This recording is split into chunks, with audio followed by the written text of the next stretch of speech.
Hello! From the Next Reels Film Board, this is Tommy Handsome with an important announcement. The following podcast includes movie audio clips that contain unbleeped profanity. Such profanity may include damn, hell, nuts, butter, McGee, doodle, Captain Fuck, and toot toot, here comes the diarrhea parade. Listening discretion is advised.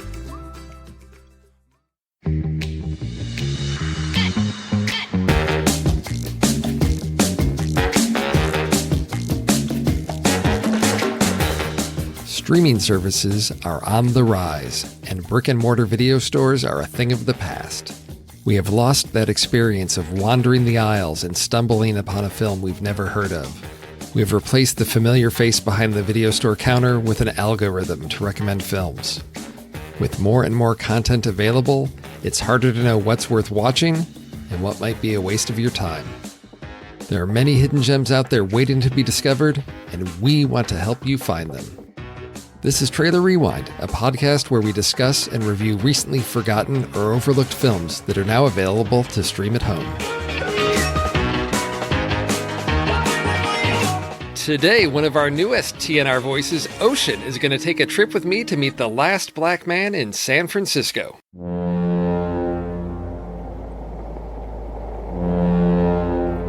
We built these ships, dredged these canals, in the San Francisco they never knew existed. This is our home.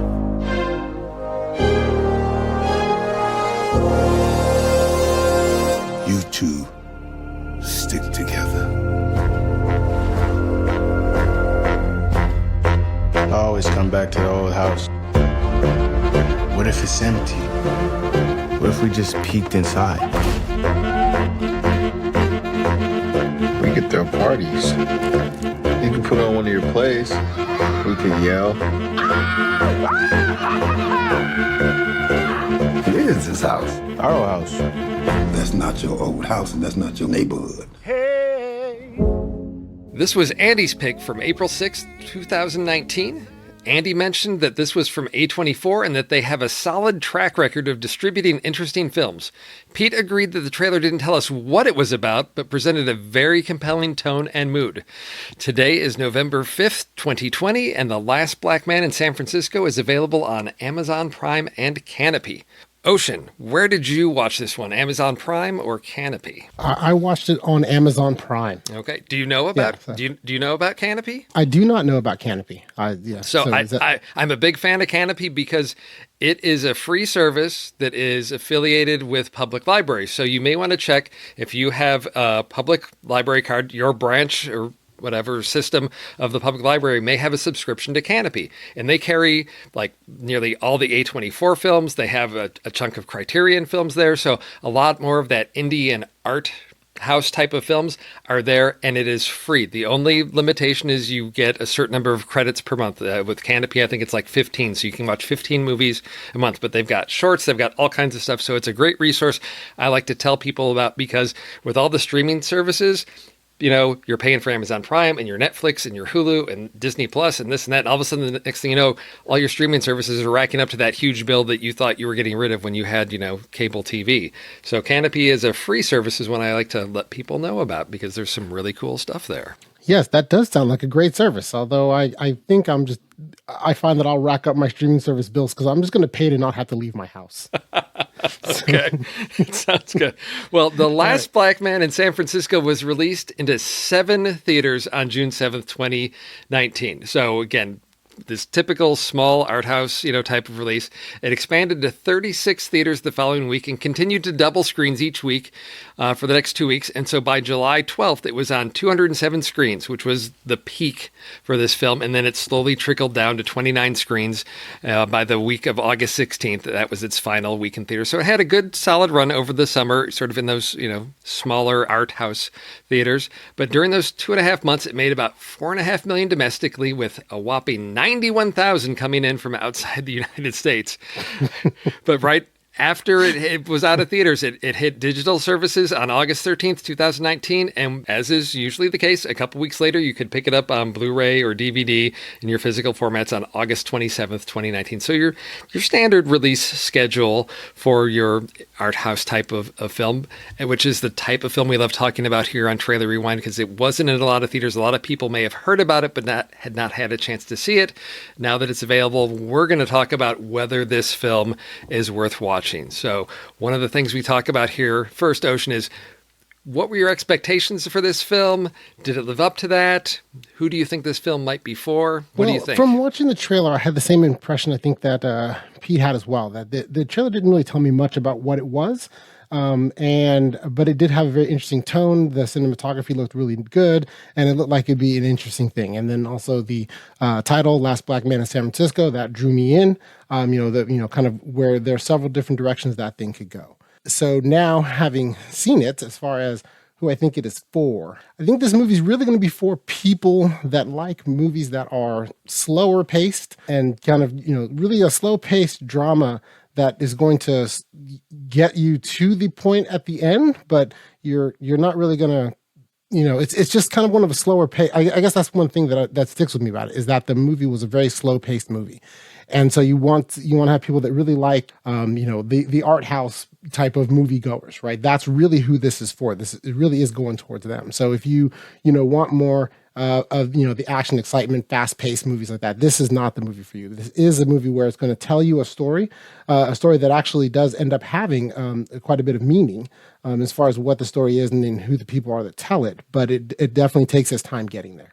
Yeah, I think it's definitely more of a character piece. And I think we can say, without spoiling, I think one of the characters is a house in this film, because it's very much a story about a man and his relationship to a house and a friendship between two men. So it's very much going to get into relationships, characters, definitely something that's going to give you some things to think about. And I think it sets that tone right from the start. It's very clear about the type of film this is going to be. For me, it was a very powerful and moving opening with just the cinematography. I mean, it's a beautiful film to look at. And I thought, wow, where does it go from here? That's a lot to live up to. Is it going to be able to maintain that? And I think that should set the expectations for anybody of, you're going to be engaged with an artfully crafted movie that's going to tell a story, but it's going to take some patience and attention to this, because it is very much about the character piece of this. How would you rank this, overall in your rating system? Where would you say, where did this one fall for you? Well, this one for me fell very low. Okay. I found that I watched that first 5 minutes and thought the same thing that you were thinking there. It felt with the trailer. I have a lot of expectations going here. And then for me, it just dropped off a cliff, and we can get to that later on. For my flick chart, which is what I use predominantly for ranking, out of the 400 movies on my chart, I ranked it at 385. Which means I should put it at about, the flick chart said I should say 0 stars. And I was like, well, the acting was good, so I should give it 1. And that's kind of where it fell for me. And so we can definitely, throughout this, later on, we can talk more about all the different things about why I reacted to it the way I did. Okay, so this is a film. So this is not a film that you would necessarily recommend to people, I'm assuming, based on that, or is it just you're saying it's not a film for me? Is that your reaction? I think it's a little bit of both. It's definitely not a film for me. I would not recommend it to anyone either.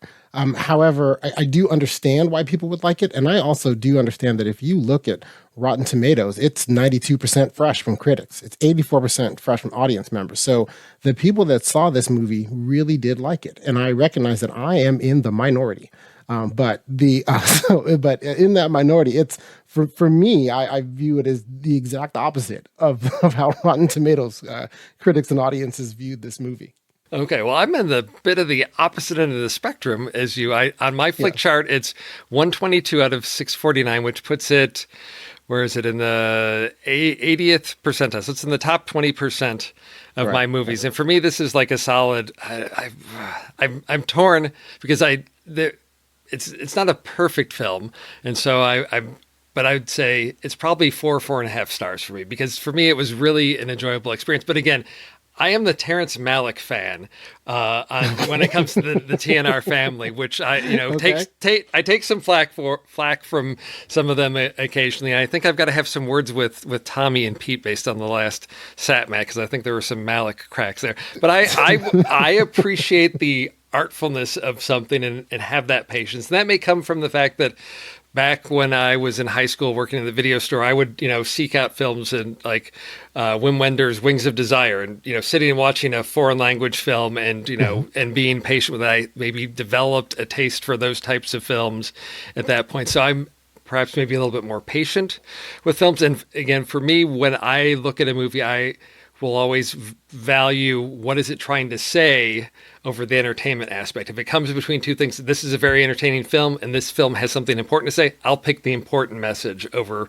pure entertainment. That's how I'm built when it comes to viewing movies. And I feel like this is that type of film. And I think it wears that very proudly of this is a film that has something important to say. And I think it comes from the structure of the film, even just how it starts, where we've got our sort of our street preacher on his little box, shouting out, to the world about what's going on, and just the cinematography that says this is a movie that is going to be saying something important or strives to say something important. So for me, that's the audience that I think I would recommend it to. If you like those types of things, this would be your type of film. I agree that if in that the way you've couched it works, right? In that, yes, if you're looking for that type of movie or you enjoy that type of movie, you definitely will like this movie. I think though, for me, part of the problem was, while I do agree that this movie does attempt to say a thing that is important, but I feel that the general enjoyment of the film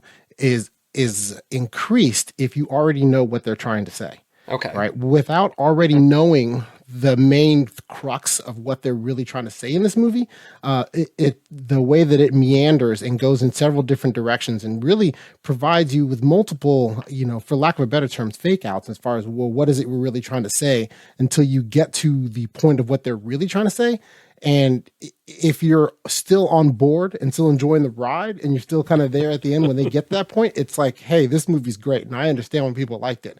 For me, I'd already bailed before we got to that point. Okay, sure. And so, I mean, I was watching the movie, but, I was already, my feelings had already soured to everybody. So were you watching the movie or were you enduring the movie? Is that sort of like, I'm just going to put it in and to make it through?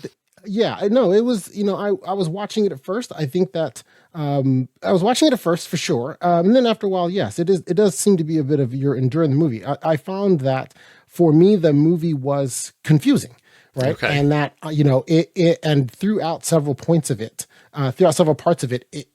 it's starting to go in one direction where you're starting to think, okay, well, this is what we're talking about. And then it goes another direction, like, oh, okay, no, this is what we're talking about. And then it does that probably a couple more times before you really get to, I think in the last 15 minutes is when it really kind of hits you and everything comes together as far as this is what this movie is talking about.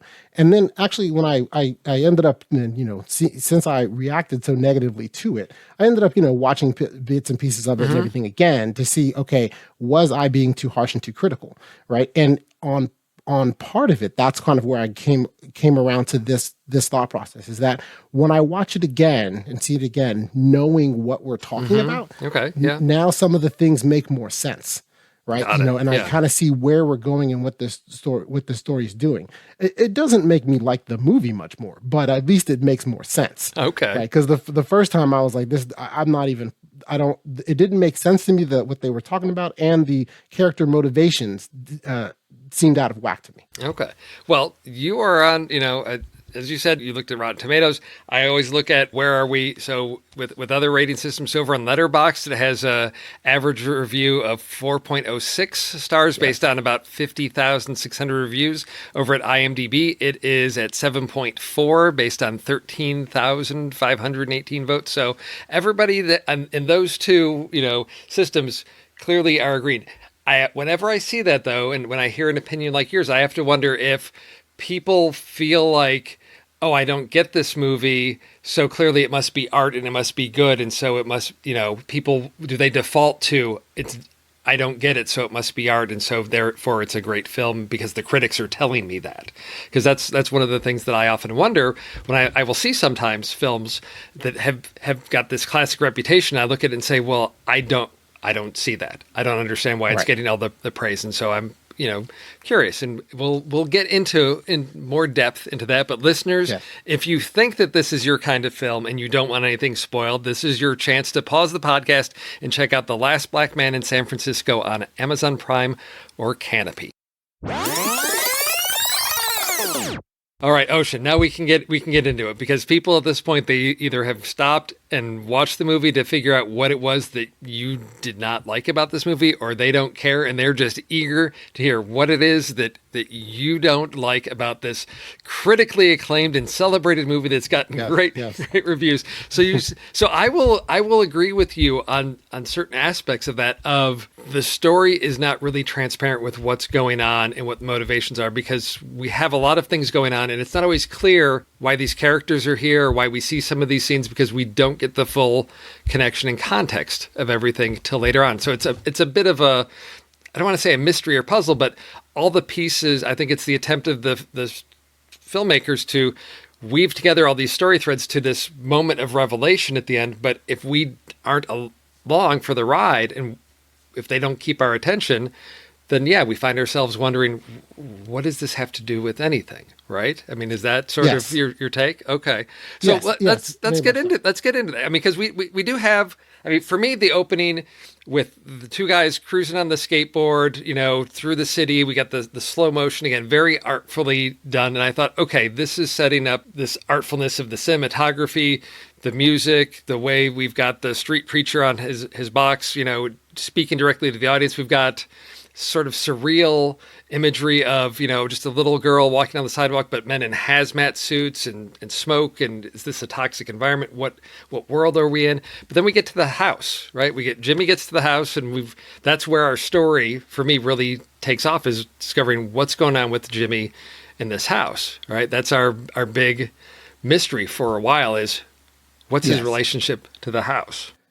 Yes, it is. But I think that, part of the first phase of where the movie starts to lead astray is in that opening sequence, right? Which visually, first off, I'll just start visually, it's great, right? But the people in the hazmat suits in San Francisco, right? So they're in hazmat suits, they're picking up trash, and then you have the little black girl that comes and she's just, normal in a backpack, like she's coming home from school. Right.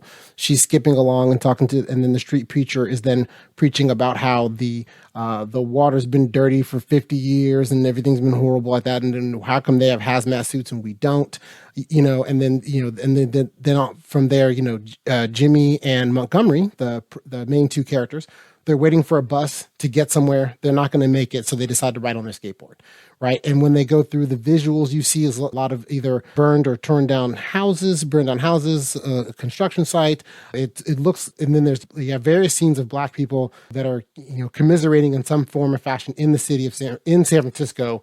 And I guess it's really more the suburbs, because in part of that skateboard scene, they go through what is obviously the downtown business sector. And then that's where they see more white people that are there. And then they leave the downtown business sector, go back towards the city and suburbs. And then it's, back to the similar scenery, and where we first meet the four, I remember there's 4 or 5 that the crew, basically, I guess they're gang members that are talking, Yes. You kind of see them for a second and then you get to the house, right?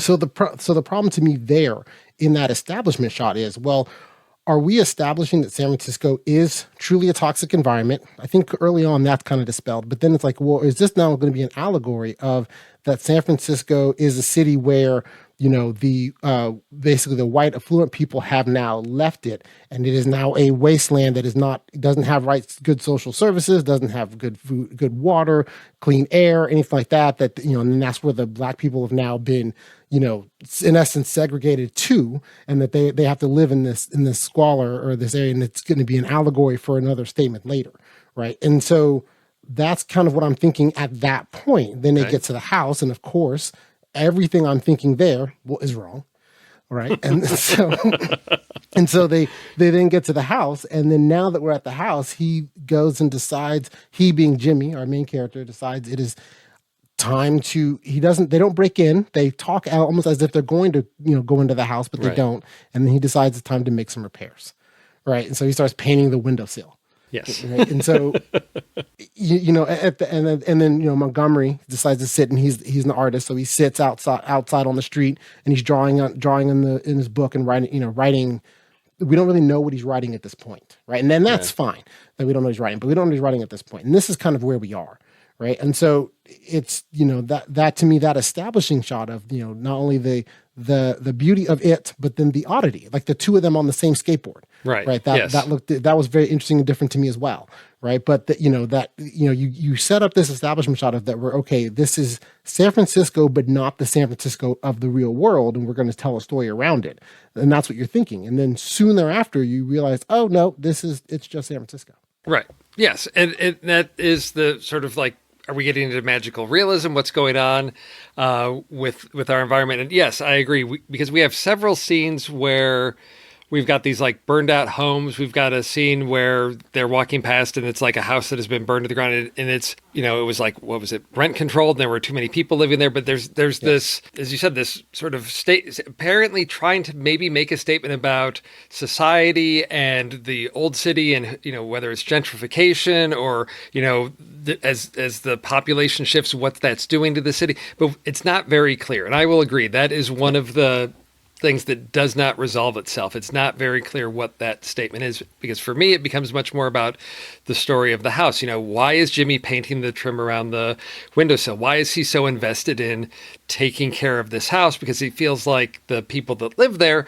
don't respect the house. They don't understand the house. He appears to have some type of connection to the house that we don't understand why.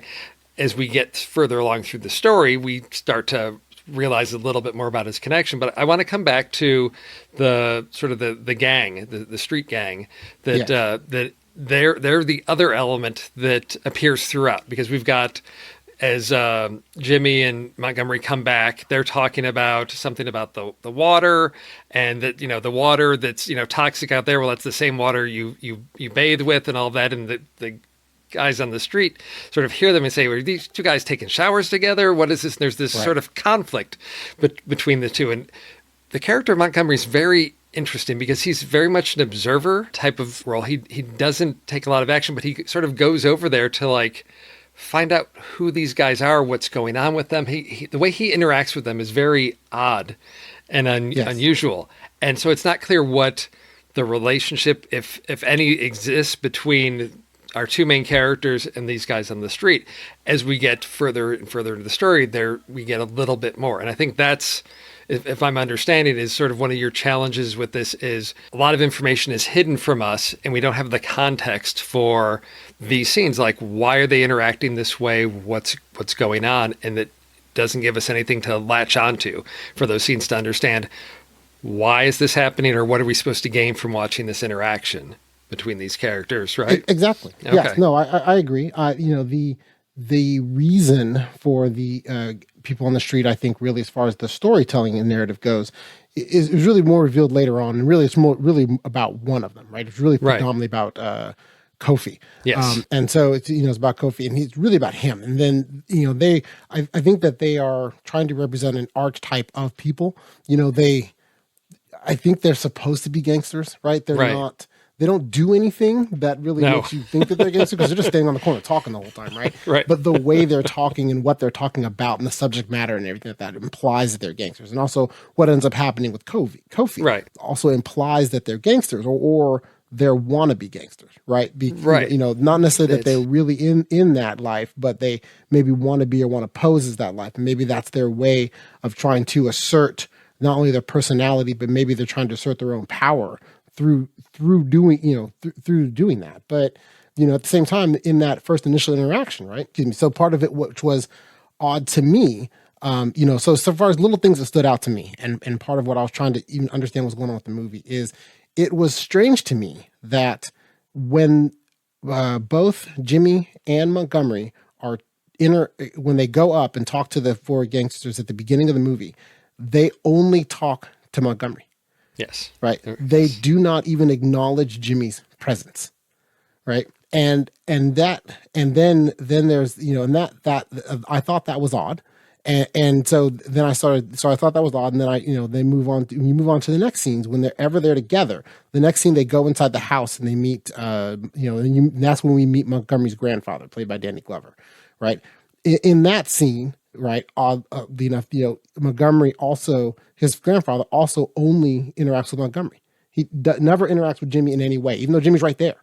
Right. Okay. And then there's several scenes in the first, it's about 25 minutes in, before any single character actually interacts with both of them. Right. And so, for me, since I'm already now searching for, okay, well, what am I watching and what's this about? I start thinking, are they going to do a Fight Club thing where it's like, okay, yes. Are they the same person? Yeah. And we're just seeing two different personality points in a single individual about this, 25 minutes in. Again, as for me, with the several rabbit holes of this movie, I was wrong. There's two of them, but I thought, well, maybe that's what we're trying to do. And he's trying to demonstrate that he has these two different personality traits, and that's how he's trying to get along with things. Part of him is attached very much to the house.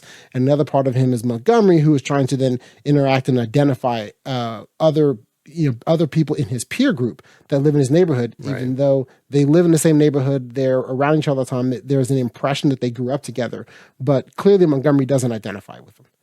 Right. He's clearly a different type of person. He doesn't identify with them. And I think you see that throughout the movie.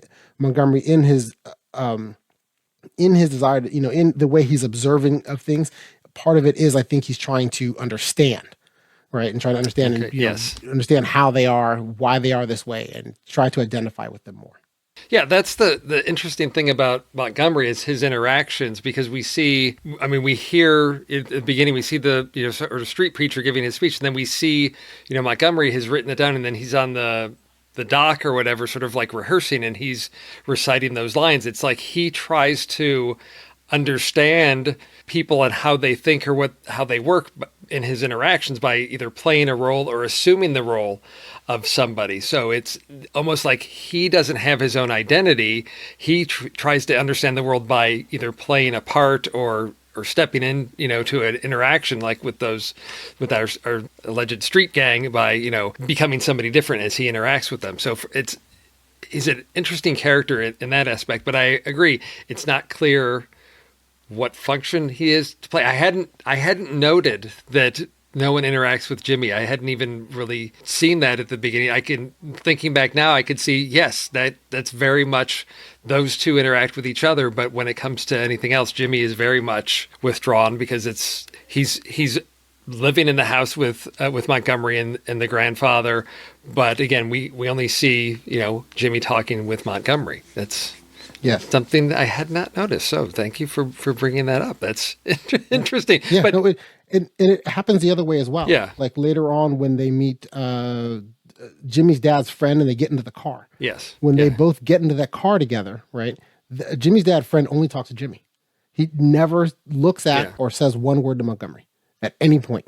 And so, so it goes both directions. So I didn't know, that's part of why I started wondering if maybe they're the same person or what we're trying to see here with this. But I think that for me was probably the second time of where I thought, okay, well, the movie's trying to tell me something here, and it turns out that's not what it's telling me. Yeah. Yeah. Right. And so then it was like, okay, well, it's not that. So then what is it? And let me try to understand Jimmy's outlandish attachment to this house. So, right, which I guess we should probably get to that. I was just going to say, that's, to me, the core of the story is really about Jimmy, the house, and the house. And so we've seen that he has this attachment to the house, and so we have, that he's been there, that clearly he has a antagonistic relationship with the owners of the house, because when they show up, they start throwing fruit at him that they've gotten from the fresh market. All that, like, why are you here? Get out of here.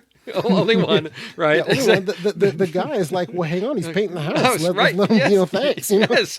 I don't have to paint the house. Let him do it. That works. Exactly. But we then get to the point where something happens with the owners. It's actually either owned by the woman's mother or something like that, but there's now a family dispute over ownership of the house, and so the house has been vacated by the owners. They're no longer living there at this point. So Jimmy and Montgomery are able to break into the house, and we finally get to see the interior of the house, and we get as they're in the house, a tour group on their little Segways comes by with a little cameo from Jello Biafra of the Dead Kennedys.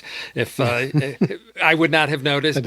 I wouldn't have noticed him except for his very distinctive voice, leading the tour group up. And there, Jimmy has to provide some clarification to the false information that the tour guide is providing about the house. To camps. This house was built in the 1940s. Say hi to our neighbor here, everybody. That would actually be about 100 years late for this style. We can see from his gingerbread trim, this was built sometime in the 1850s. 1946. I'm gonna have to disagree with you there, dude, man. No architect in the 1940s was building in this style. That's probably true, but this wasn't built by an architect. My grandfather built this. He came here in World War II. He bought this lot and he built this house. The stairs, these windows, the columns, the archways, the witch hat, the balustrades, the fish scales, this balcony, that wall to keep you all the fuck out. All of it by Jimmy Fails the First with his own two hands. In 1946. Wow. Jimmy then lets the tour know what he believes, at least what he's saying at the time, which is his grandfather in 1946 built this, came to San Francisco and built this house with his own hands, right? Once, because the neighborhood, as was being told in the tour, used to be predominantly was populated with Japanese people, Japanese Americans, and then because of World War II and the internment camps, they were basically rounded up and removed, put in internment camps, and then Jimmy's grandfather, purportedly, according to the story, bought the land that this house is on, and then built the house with his own two hands in 1946 in a style that is the architectural style of 1850 or 1846. But yeah, that's the story that Jimmy is selling. And right. So it's, yeah. So that's what we've been told. It's not, we learn later that it's not true. The story always did kind of ring a bit odd to me. Just because of the timeline that we're talking about, right? So that in 1940s America, we are he's telling a story that in 1940s America in San Francisco, that a black man was able to get the loan or whatever wherewithal together to buy a plot of land and then built the house by hand. Right now, my coming from family members who did that, right? That more is more common in the South.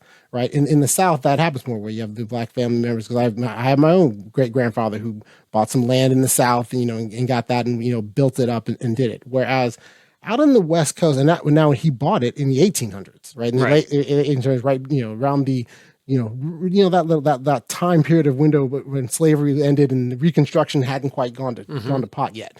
Right. So he got the land then, built the house then, and then just stayed in the family. Right. And so those things happen in the 40s. Right. World War II is still going on. You have the Japanese internment. And so then you have a story where he came and then he had enough, you would think about the amount of money you would need to buy that land.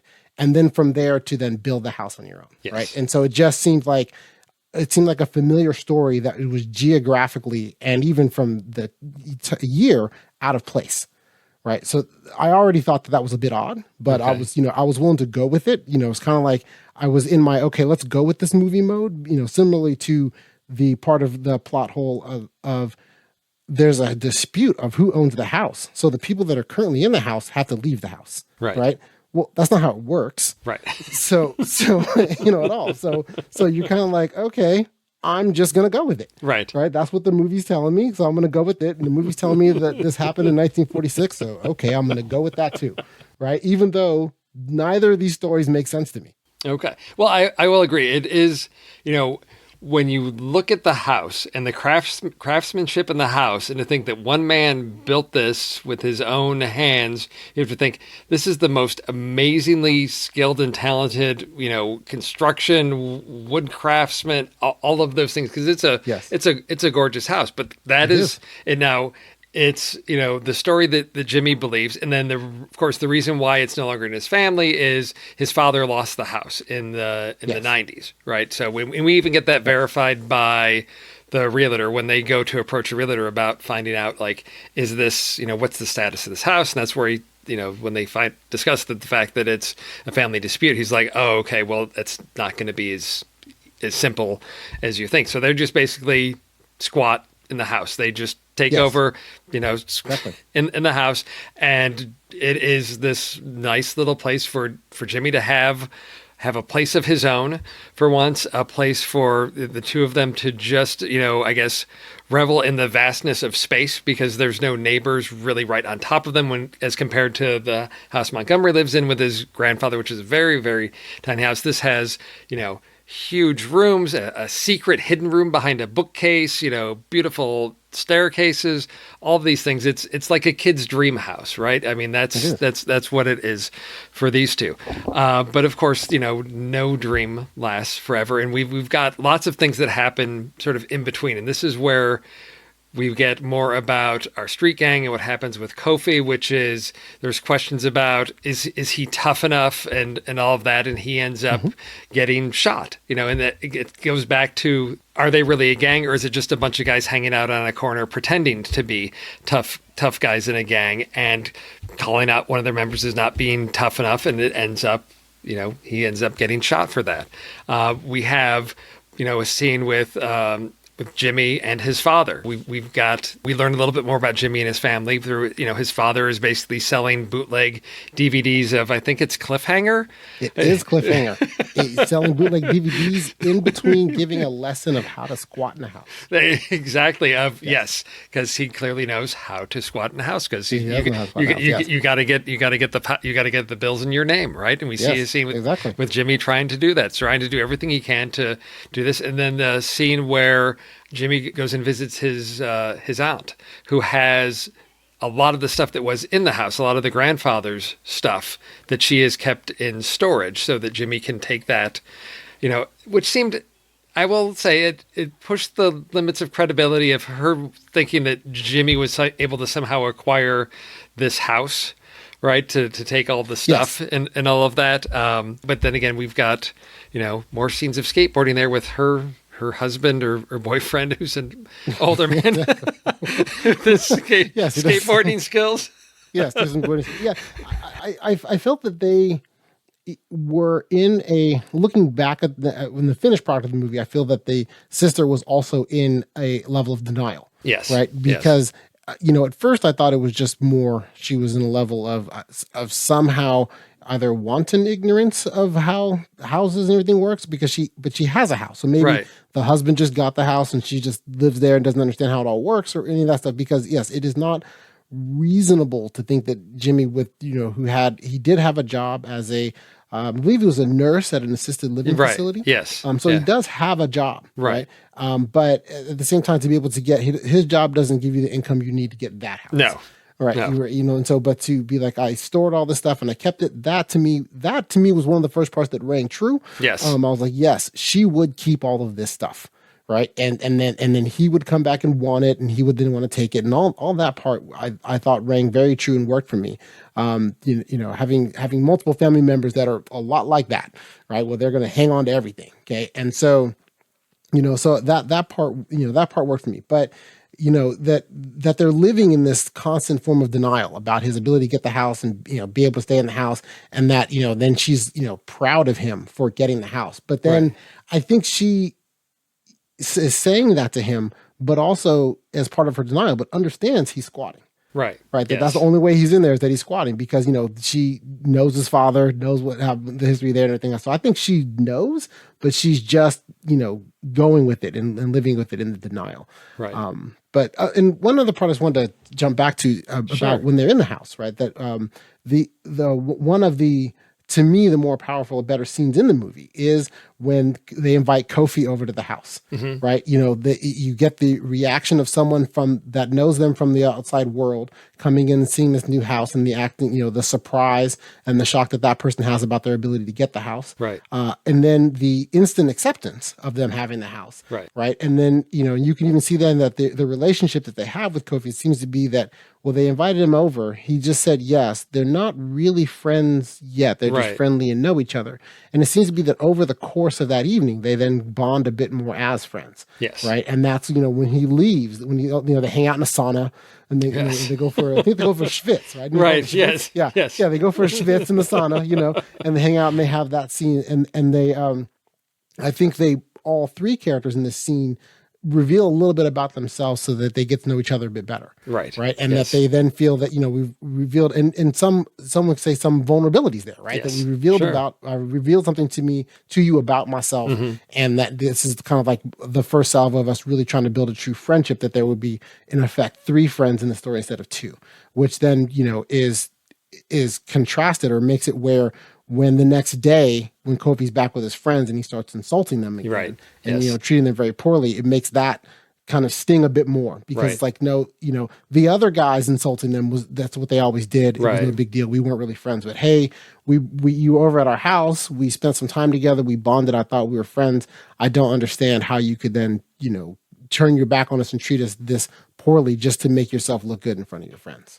No, yes, exactly. That is, you know, what again? It's because it's Montgomery that invites him over, and it for me that was the interesting aspect of that. Of who is this Montgomery? You know, what is it that he's trying to get by inviting over somebody who's been antagonistic toward them, but they end up bonding? Of what is he? You know, part of it is, I think, is he just the pure playwright who's trying to, you know, find out what it's like to be a person in a gang. So if I invite somebody over and befriend them, I'm going to gain some insight into who this person is and what their life is like, and I can use that for my art that I'm doing. Or is it really legitimately, I'm trying to befriend somebody because I'm a good person and I want to get to know them, because once you know somebody, it's a lot harder to be mean to somebody when you know and respect them as another human being, which is where we get to with that relationship, which, as you point out, does make it sting a lot more when it's like a moment of betrayal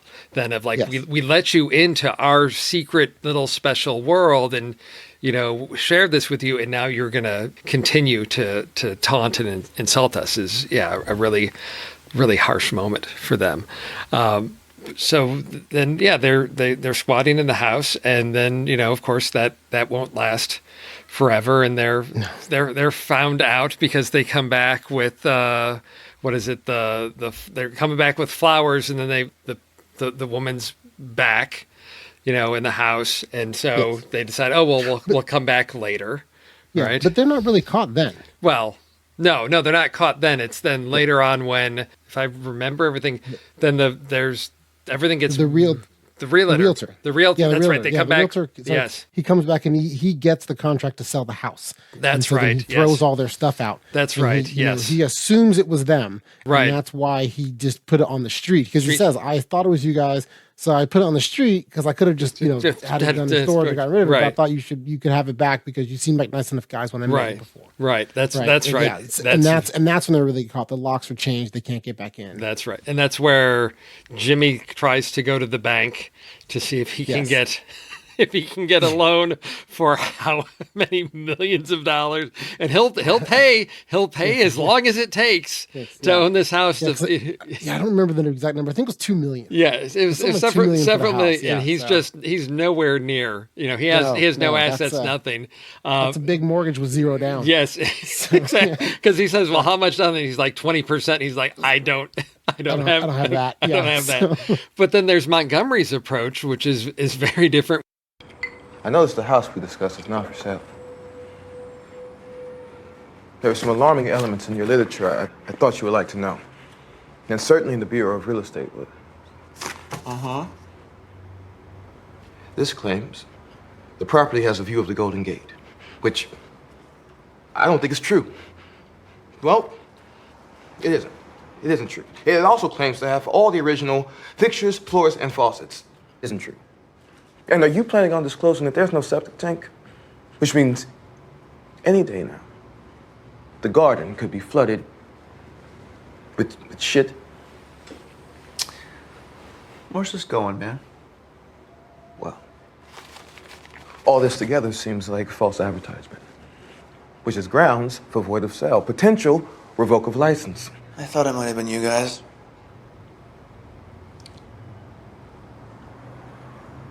What's your deal, man? Don't have a deal. Look, somebody on this floor would have gotten that house if it wasn't me. At least I'm from here, right? I put your stuff on the street as a favor. Okay. I could have had it trucked away, but I left it out for you guys. Look, dickwad, I'm not fucking around. I will report you. For what? Listing a view of the bridge and fixtures? Everybody does that. I literally copy-pasted that shit. Well, you're lying about the history of the house. I'm not lying about that. Yes, you are. You say it was built 100 years earlier than it actually was. Look, I'm not making this up. Yes, you are. James Fales built this house in 1946. James? Fales! What are you talking about? Look, man. Deed of trust, 1857. Architect Gil Hooley, some shit. Your guy Fales lost it in the 90s. She right there. Look, man. If you need a week to find somewhere else, then take it. But don't go pulling some squatter's right shit on me, man. I got your mail. I know your name. I don't want to call the cops. I don't want to do that to you. He's trying to basically accuse the realtor of fraud by saying, you've listed all these things in the listing of the house, which are not true. And the realtor's like, look, everybody does that. And then Montgomery thinks he's got the ace in the hole he's going to pull out of, like, you said this house was built in this time when it was actually built in 1946. And that's when the realtor pulls out the deed and says, I've got the original deed here that shows when it was originally built. Which now we've got Montgomery fighting for Jimmy and then being confronted with the fact that everything he's been told by Jimmy is a lie. It's not true. And so that's when so we've got both of them failing in their attempts to maintain the house. But the realtor does say he's going to give them a couple of days. He's going to give them a little bit of time to clear out because there's, he's got some wiggle room before he's going to start showing it, whatever. But he basically gives them, like, I think it's like to the end of the week or something like that. Because then, so that's when Montgomery goes the back. realtor's being a nice enough guy. To let them do it and everything like that. And honestly, about that scene, just as a point of interest for me, where it was a great scene. It was well acted. I like the idea of what Montgomery was trying to do. I did find, however, that I started to question. It helped kind of solidify for me how, like I said, I did not enjoy lots of the movie, and this scene to me was part of what another aspect of things that bothered me, where the scene was well acted. The guy that plays Montgomery's, Majors is his last name. I don't remember. Let me look up his first name. Jonathan Majors. Jonathan Majors does a great job acting. I like him in other things I've seen him in as well. And it's great acting. And the back and forth between them seems very sincere. He's really sincerely, Montgomery's really sincerely trying to get this house back for his friend. And that they can, even, I think that they would like to live together, but in that moment, I feel that Montgomery's really saying he doesn't really care if he lives there or not. He just wants Jimmy to live there because he recognizes that's Jimmy's dream, right? And so in that emotional moment, when the realtor then shows him the original deed, I'm sitting there going, he wouldn't have the deed. This doesn't, because he doesn't own the house, so he wouldn't have the deed. So I'm like, why? What is this? Why does he have? Well, why does he have the deed? What a bank somewhere owns this house, so the bank has the deed. The realtor doesn't have the deed. Like, what is that? Why are you bringing reality into crushing this illusion I have about this movie? You and your dang realism. Well, yes, no, it's a valid point. Yes, it's true. Because yes, I'm still at this point in the movie. Yeah. I'm still trying to figure out what it's about because Right. I would argue, and we'll get to it, that it isn't until the end that you can really kind of feel, okay, this is what it's about. So I'm still trying to figure out what it's about. So I'm trying to find, okay, what's real, what's not real, what am I supposed to take literally, what am I supposed to take figuratively? And in doing that, I found I'm dissecting scenes a bit more. I felt the emotional power of the scene they had. But when he pulls out the deed, I was like, help me understand why he has a deed. Right? I can't because he does. Because that's Exactly. we needed that plot point. We needed We did. So you're saying there's some flaws in the architecture here because we somehow need to get to the point where Montgomery realizes that the story that Jimmy's been telling about the house is a lie, and the only device that this story can come up with to get that information to him is to have the realtor have the deed, which there's no logical reason that he would physically have that piece of paper, right? Yes, okay. you could have equally communicated with, here's the sale history of the house. Yes. See, on Zillow, right here. Here it goes. Yes. Yes. Have the sale history of the house. He wouldn't have the deed. So, but anyway, so that to me was, I just wanted to, I guess I wanted to bring that up as a point of discussion because it did take me out of a great scene.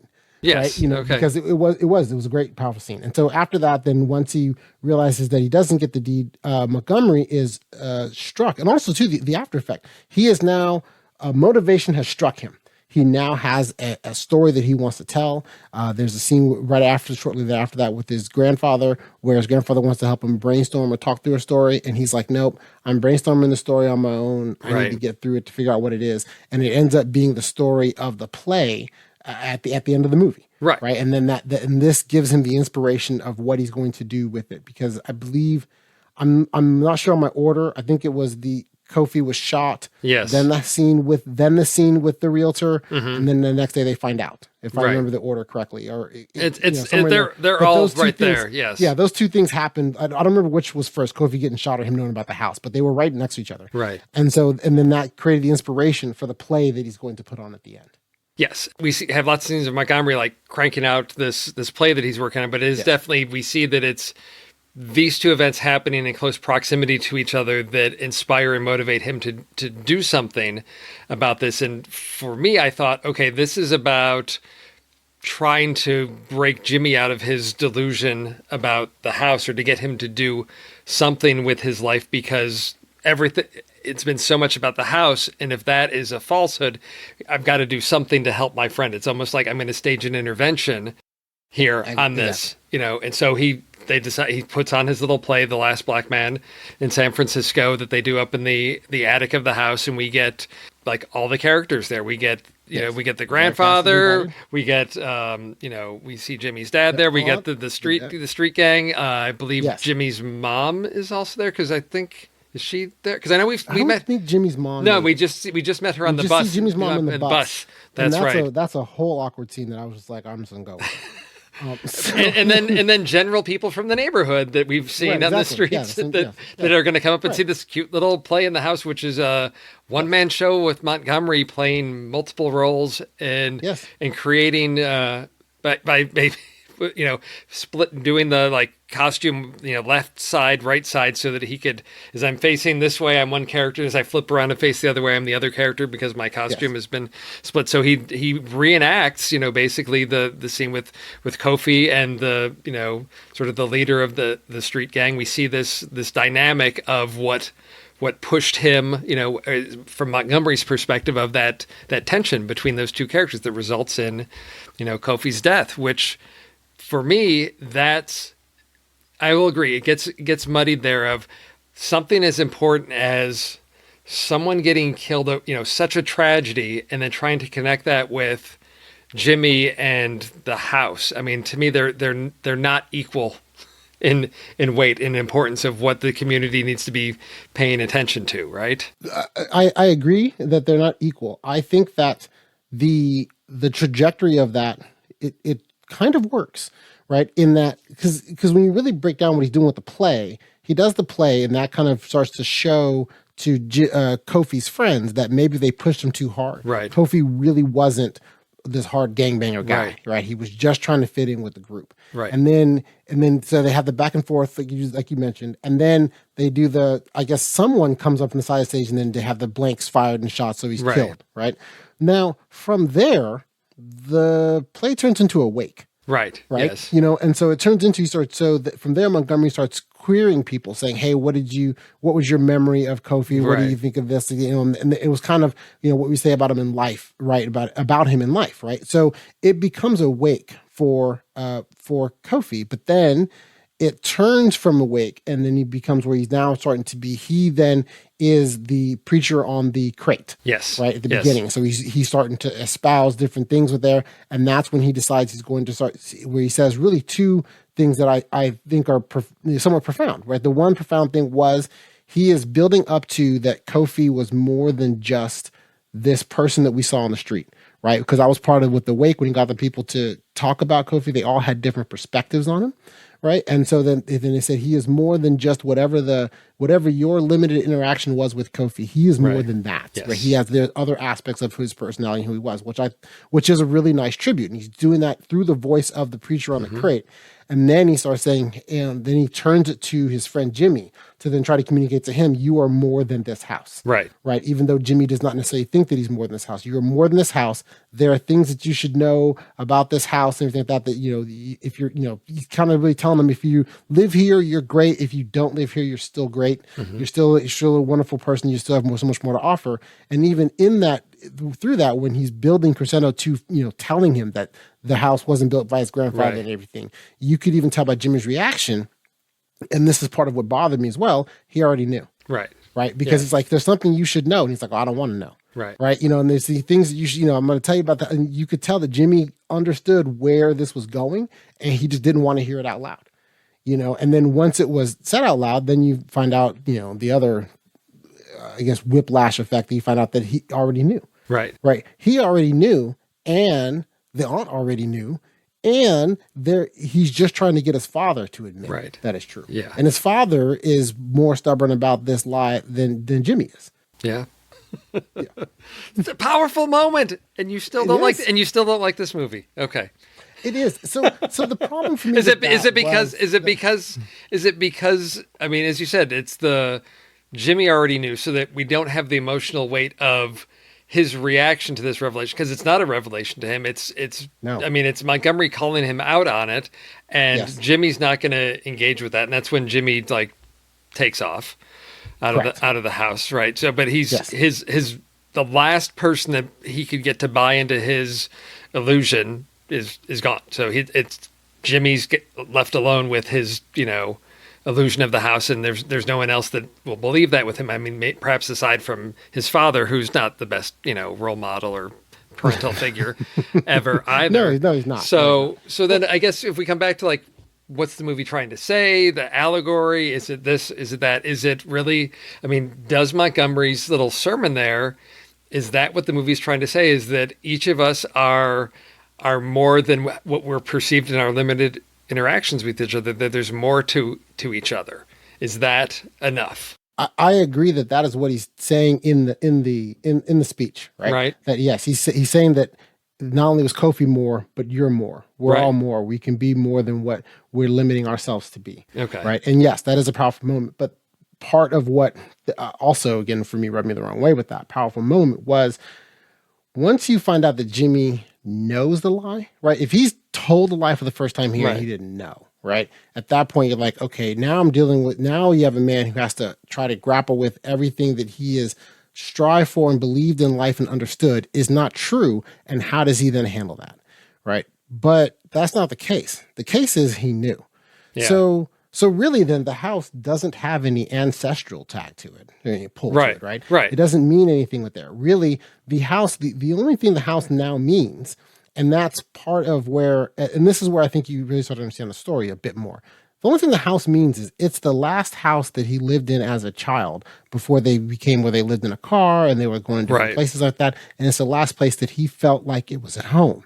Yes. And that they lost the house due to, because to me the story is about gentrification, right? Yes. They lost the house. The reasoning of gentrification is why they lost the house, right? So they don't really go into why. When you look up gentrification, how it works, if you're already in the house, to lose it that way, typically it's either you're a renter and the rent goes up and you can't afford it, or you can't afford the higher property taxes. Well, mom had a drug problem, I think. Dad clearly, either lost his job or whatever. So probably, they couldn't make the payments on the house. Couldn't make the payments on the house. There was a lot of ways they could lose his house. Yes, right? exactly. So he couldn't lose the house. They lost the house that way, and then that's the last place he felt home, kind of right. at home, Yes. right? But he's not then someone who is trying to idealistically get back to his roots, and this is where he feels his family home, and this is the place he's deserved. He's just basically trying to be a kid again.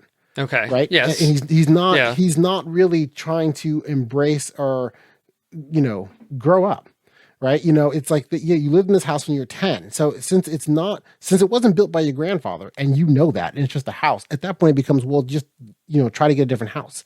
Even if you want to be in that neighborhood, try to get a different house in that neighborhood, try to get in a house nearby, work up to, grow up and, accept the responsibilities of adulthood. Right. Okay. Whereas what I then take this by, because he has this unnatural attachment to a house that he knows it's a lie, right? Then it is really he just wants to be 10 again.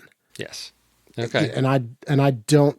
I guess now to me is a story that I'm well, I don't really find that to be compelling. Right. He's not a sympathetic character anymore, because he's not striving for anything that is, we would say, oh, this is a good choice for this character. This is something honorable, something we can get behind. It's like, no, here's somebody that's just regressing and refuses to grow up. So then if we look at where he goes from that point, we see, him back in the house with Montgomery and the grandfather, and he leaves a little note to Montgomery saying, thank you for being a good friend. And then he's out in the bay rowing in a little boat. And that's right. To get out of town, I guess. Yes. And right? and like a 10-year-old, he didn't get his way, so he's going to run away.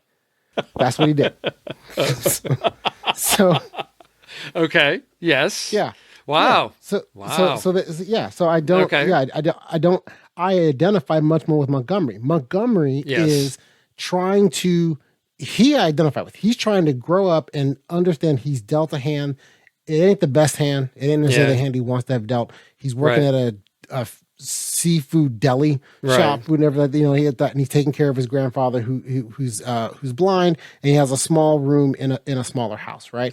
But he's still trying to soldier forward and make himself a better person through his art and through the writings and making the plays and through his drawing and and all those other things, and also trying to then just really just improve himself, right, as much as he can. He recognizes where he is, but he's trying to improve himself. Whereas and be an adult, take responsibility for things, and and move forward, right. Whereas Jimmy, basically, he just wants to be 10. And so then I'm like, all right, well, you want to be a child, so okay, nice. So okay, I'm going to take a different approach to this, because there is a scene. And again, this is one of these things where I will say, yes, admittedly, it's a weakness, because there's a little cameo appearance. There's a scene where Jimmy's on a bus and there's a woman on a bus complaining about the city and all of that. And this is Thora Birch. And so the filmmakers cast her because they're big fans of the film Ghost World, and is a little like Easter egg. She's older. She's wearing like a leather jacket, but she's got Enid, the character she played in Ghost World, she's got those types of glasses like on her jacket there. So a little comment on Ghost World. But in Ghost World, the character of Enid is stuck in this little town, and that she feels she's outgrowing. And so at the end of the movie, she gets on this bus to leave town because the town is too small for her. So I'm wondering if by having Jimmy row his boat out of there, they're trying to say that he has realized that he is now better than or a better person or something, that he can move beyond the house of his childhood rather than trying to be that 10-year-old boy. What Montgomery has done is pushed him out of that, and Jimmy realizes, yes, I have to go someplace else because I am more than just this piece. The fact that the only way I can get that is by knowing that the filmmakers, in the trivia section of IMDb mention the inspiration of Ghost World in this, so that I'm making this conscious connection and it's not readily apparent in the story is definitely one of those weaknesses where I shouldn't have to read something in an interview or be aware of another film to try to understand this film. It should stand on its own. And for me, it's not readily apparent in just watching the movie. If that's what they're trying to say, it's not clear, because clearly, as we said before we started recording, you haven't seen Ghost World, but it's not clear. As you said, he's a 10-year-old boy running away. That's your interpretation. And there's nothing that I could say in this movie that says, oh no, you're wrong because of X, Y, and Z. There's nothing there to disprove that. So yes, the argument stands that it looks like he's just fleeing, and what his motives are not clearly communicated in the film as to why he's made that choice. Correct. But to take devil's advocate of my own position, even though I don't agree with this position, like the movie does give you some way to get there. And I think it pivots on how you take the moment of revelation, right? Okay. The moment of revelation, if you take that as you still feel sorry for Jimmy, right? Like you're like, oh, this guy was really just trying to get back to where he lived as a child. And, that was his comfort and his safe in his home. And now he has to then kind of grow up and move on. He's going to go off, do it somewhere else because he can't stand being in San Francisco without being able to try to get back into this house, right? So you can kind of get to where you're going with that. But I think you have to view him sympathetically. Right. And for me, because he knew it was a lie. Yeah. I don't have sympathy for him. Right. I feel then he's just being childish, and he has a friend who would help him along the way, who has allowed him to stay at his house, presumably rent free. Yeah. Right. Allowed him to stay at his house and allowed him to try to, build himself up. Right. To allow him to try to get to somewhere to be a better place. Right. And provided him a support system, not only a friendship, but, financial support, real support, and so he's now decided because I can't ever get back into this house, I'm just going to throw all this away and I'm going to run off. Right. And that's so that's kind of, it depends on how you view him there. Right. If you view him sympathetically, I think you can get to the exact moment that you think. Right. And I think that there are tons of people, there are 84% of the people on Rotten Tomatoes who love this movie who probably think the same thing you just did. Right. That they're like, hey, yeah. I feel sympathy for this character. And I feel that he needed to leave so he could grow. Right. Right. Yeah. And that is definitely one way that I think the movie gives you enough to interpret it that way. I just interpret it differently. Oh, and that's the great thing about films is every audience member brings their own history or biases to that. And then you see one thing in it, but the other thing is that you can come back to a movie 5-10 years later as a different person and see things in it that aren't there. So it's, and I agree. There's enough ambiguity in this film because it is not like crystalline clear. This is clearly what we're saying. This is our commentary on gentrification and what we believe about it. There's not a lot of specifics that I can point to. It's more general mood and emotion and tone. And I think that's, part of the, choices they make stylistically, with the cinematography, the music, all this is to develop emotions in people rather than, oh, here's a logical argument. I'm going to play to the heart on these things, not the mind, with a logically reasoned argument where it's a clear, where I'd say it's a message movie where it's like, this movie is making a political statement about these specific things. It doesn't do that. It's not that type of film. And I think that's where it maybe gets that higher rating because everybody will come with a different emotional reaction or appeal or connection to this story that, again, when you appeal to emotions, there's no wrong, right? You can't say, you can say, oh, well, it's a sad movie. Well, no, it's not. It's like, well, no, it makes me feel sad. So it's a sad movie, right? That's where we are with this. Well, there's a lot of things going on in this movie. It's not a clear, resolution.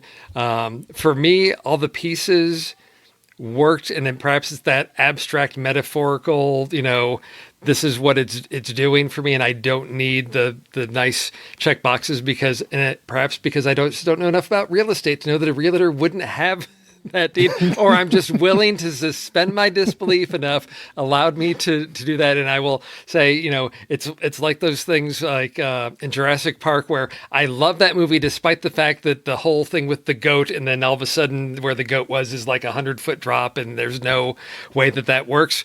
But I will let that go because Jurassic Park is such a fun film. I don't care that there's a problem with physics and geography in that movie. It still is fun, and I will let that go. The same thing stands for this one. You have pointed out all of these flaws, and I will say, yes, I agree. I will cast them aside and say I like the way this movie makes me feel. Okay. Well, and that's all fair and reasonable. And I will just give a small counterpoint to the saying Sure. that your example was a movie where dinosaurs have been brought back to the current times.